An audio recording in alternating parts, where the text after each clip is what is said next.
I do think that we're going to find our way out of this. I want to leave you with one really encouraging thing that I came across in the last couple of years.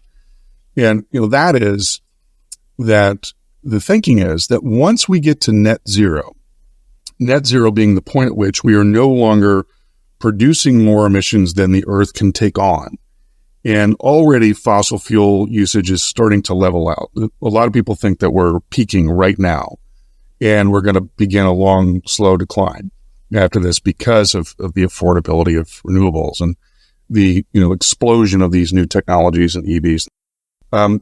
We may reach this point, this net zero, within a couple of decades, somewhere around mid-century. And once we get to net zero, the thinking is that warming will stop at that point. So, we've warmed by 1.2 to maybe 1.3 degrees Celsius. So, maybe we're closer to 2 by that time. But once we get there, then it stops and it begins to gradually decline after that point.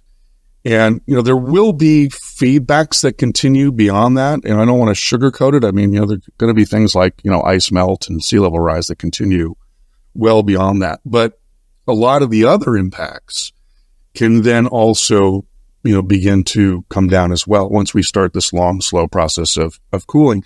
And, some of the other studies that have come out have shown that the Earth is very resilient and that it's going to be able to bounce back pretty quickly once we stop this relentless, feed of heat-trapping gases into the atmosphere.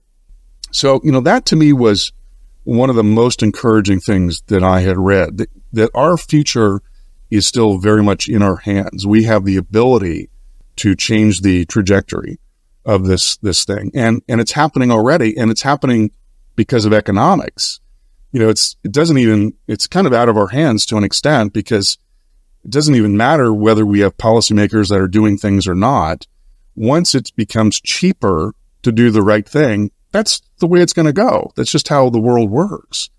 And that's happening now, and it's happening more and more rapidly all the time. So I do think, we're going to be in for a wrenching period. There's no question about that. But I think that, things will eventually go the right way.